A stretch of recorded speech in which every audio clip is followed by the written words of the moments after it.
游戏圈里总有那么些用心做游戏的团队，比如说阿星磨了好几年，砸了几亿美金做《荒野大镖客》，还有拉人工作室一心坚守 CRPG 赛道大魔博德之门3。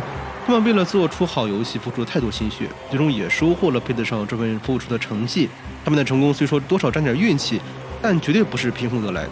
不过游戏界也不乏幸运儿，游戏作品歪打正着，就让制作方一下子赚得盆满钵满，还收获了超高的名气。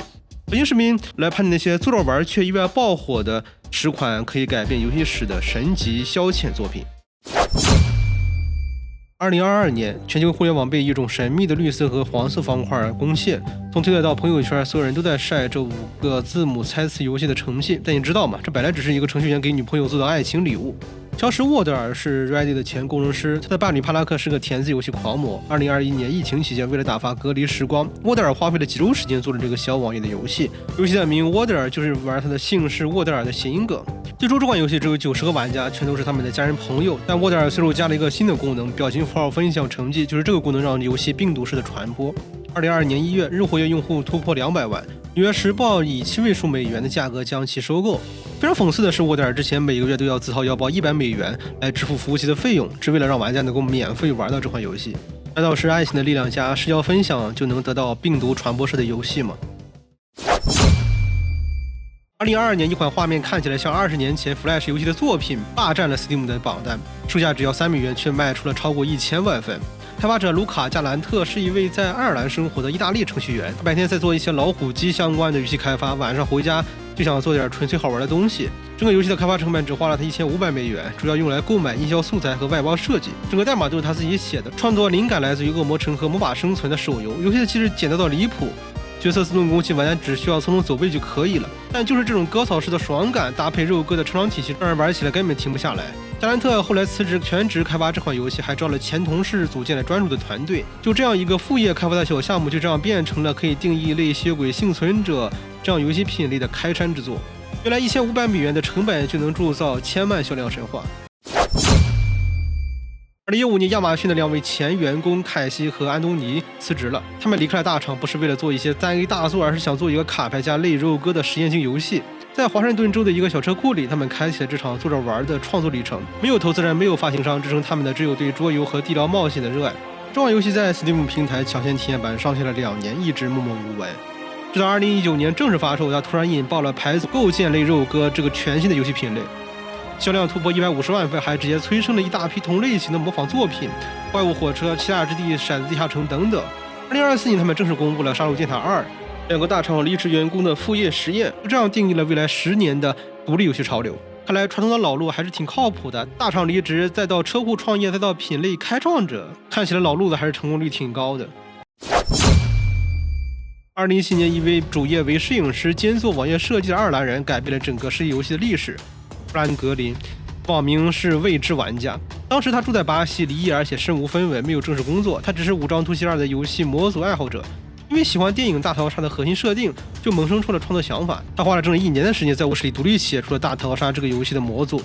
没有团队，没有资金，支撑他的只有对100人互相杀到最后1人这个玩法概念的痴迷。这个模组首先是在僵尸末日的玩家社区中走红，随后他被索尼挖去，被僵尸围城也是以 Z1 打造专属的大逃杀模式。最后，韩国蓝洞工作室对他递出了橄榄枝：来韩国吧，我们给你资金来做完整的游戏。2017年3月，《绝地求生》上线了 Steam 平台抢先体验版，首月销量就突破200万份。17年到18年峰值阶段的年收入更是突破7亿美元。如今，大逃杀这个游戏品类的市场价值早已超过200亿美元。堡垒之夜、Apex、使命召唤战曲这些爆款作品全都要称格一生祖师爷。这款游戏的创作秘籍或许是卧室模组创作到200亿品类开创者。这是最不像游戏的游戏，是最典型的文艺青年做着玩的创业项目。2005年，在爱沙尼亚的塔林，一群做音乐、画画、写小说的年轻人组建了一个名为扎姆的艺术团体。这个名字源自于俄罗斯未来主义诗人提出的超理性语言的概念。他们做了10几年的音乐，出版过小说，却从来没有接触过游戏开发。2013年，核心成员罗伯特·库尔维茨写了一本名为《神圣而可怕的气味》的小说，销量惨淡。朋友卡尔·肯德对他说：“别写书了，去做游戏吧。”2016年，他们真的开始了游戏开发。在塔林一个由画廊改造的破旧工作室里，一群文艺青年从零开始学习做游戏。这种游戏没有战斗系统，全程都是文字选择和剧情推进，没有 3D 建模，所有画面都是手绘油画的风格。2019年正式发售，获得了游戏媒体IGN满分10分的评价，拿下了 TGA 的年度最佳叙事奖，还被誉为电子游戏史上最伟大的剧本。一群诗人创作的游戏处女作《极乐迪斯科》就这样打破了所有3A 大作的叙事设计。原来诗人做游戏就可以创作出史上最佳的剧本。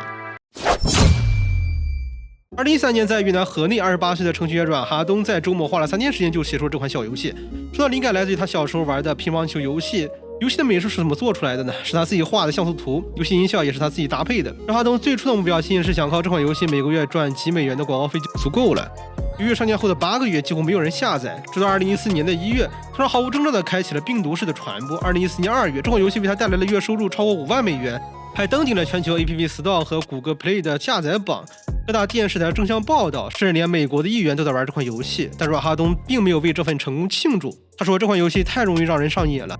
我觉得它正在毁掉人们的生活。”2014年2月9日，他在游戏的巅峰时期主动将其从应用商店下架，还拒绝了所有的收购邀约，其中就包括脸书的高价收购。他说：“我不想要这种成功带来的巨大压力。”一个周末的练手作，3天完成的开发，创作了28天的爆红传奇，最后又主动消失，这可能是游戏史上最干净利落的功成身退。这就是3天开发入5万，然后主动下架的传奇故事。2015年，音乐系学生托比·福克斯用 GameMaker 做了一款在别人看来很蠢的角色扮演游戏，画面简陋，角色形象都是简笔画风格，但是在游戏里加入一个疯狂的想法，你可以不杀任何人。他从未有过游戏开发经验，所以耗时2年半多的时间才完成这款游戏，全程几乎都是独立开发，美术自己画，音乐自己写，所有环节都亲力亲为。游戏中的每个敌人都有属于自己的故事，每场战斗都可以转化为和敌人的对话。游戏里还会记录玩家的所有选择，一旦在游戏里杀了人，存档就会永远被污染。在传说之下发售后，迅速开启了病毒式的传播，销售很快突破了1000万份，还入选了《时代周刊》的年度10大游戏。如今，托比已经开发出了他第2部免费的作品《三角符文》。在他开发这部作品的时候，他依然住在一个普通的公寓里。他说：“我只想继续做能让自己开心的东西。”这款游戏的成功秘诀看起来可能是像素级艺术、善良及力量。2013年，《神秘海域2》的前开发者卢卡斯·波普做了一个以检查护照为核心玩法的游戏，没有枪战，没有爆炸，游戏的核心只有一个：盖章、拒签和直面内心的道德困境。厌倦了3A 的开发模式，卢卡斯说他只想做一款与众不同的奇怪的游戏。他为自己设立了创作限制，只用移动文件的简单操作就能做出有趣的游戏嘛。他耗时9个月独立完成了这款游戏的开发。在游戏里，玩家将扮演虚构国家的边境检察官，公司微薄，家人面临着挨饿的困境，还有上级的层层施压。玩家需要在游戏中不断做出抉择：心软让难民入境，还是严格按照规则办事，拒绝所有不符合要求的人呢？可是借助贿赂改善自己的生活。波普说：“我不想教玩家什么是对，什么是错，我只想让玩家在游戏里感受到不舒服的真实。”这款游戏拿下了英国电影学院的最佳游戏奖以及独立游戏节年度最佳游戏奖，销量突破了180万份。有评论家称它是游戏艺术的巅峰。波普后来搬去了日本，继续做了自己喜欢的小游戏。2023年，他还向国际救援组织协会捐款了10万美元。原来游戏的开发的秘诀就是限制就是创意，无聊那就是深刻。这是游戏史上最励志的一人独立开发传奇。2012年，埃里克·巴伦从华盛顿大学塔科姆分校毕业，却一直找不到工作。为了练习 C# 编程语言，顺便给自己简历加点料，他决定做一款致敬《牧场物语》的游戏。最初的开发计划是6个月完成。他搬回父母家居住，每天工作10到12小时，没有任何收入。他全靠女友打2份工来养活2个人。代码、美术、音乐、音效，游戏的所有开发环节全由他一人完成。原本6个月的开发计划，最后变成了整整4年半的坚持。2016年，这款游戏终于正式发售。《星露谷物语》首月销量就超过100万份，截止到目前，全球销量已经突破4100万份，成为游戏史上最成功的独立游戏。据行业估值，埃里克·巴伦的如今身价已经约为4500万美元。但他依然坚持一个人更新游戏，所有的 DLC 都免费向玩家推出。他说自己只想做一个免费好游戏，钱够花就够了。一个为了练编程的简历项目，就这样变成了治愈全球数万人的田园牧歌。原来4年半的孤独开发就能获得4100万销量的游戏，个人身价也会达到4500万，而你后续只需要做的是仍然独立更新这款游戏。第1名毫无悬念，它是游戏史上最畅销的游戏，全球销量超过3亿份。2009年，瑞典程序员马库斯·佩尔松在一个周末花了几天时间，随手做了一个游戏原型。他原本想做一款像《矮人要塞》那样的地下城游戏，却想做更简单一些。他用Java语言写了这个原型，然后随手放到了论坛上，看到玩家们瞬间疯狂了。他们在论坛里留言，能不能加入多人模式，能不能加入生存模式。菲尔松一边在一个图册相册制作网站做网页开发的本职工作，一边利用周末时间来更新这款游戏。2010年，他辞职全职开发《我的世界》。2011年，游戏正式发售。2014年，微软以25亿美元的价格收购了这款游戏的开发团队和版权。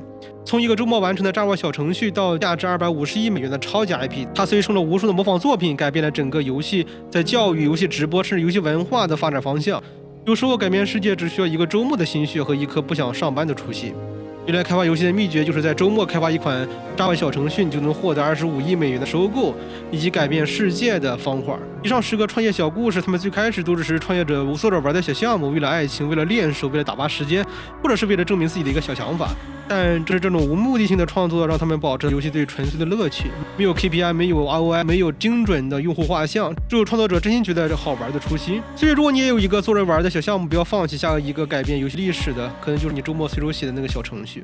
原来对于游戏而言，做着玩可能就是最大的认真。如果你喜欢本视频的话，欢迎点赞关注，我们下期再见。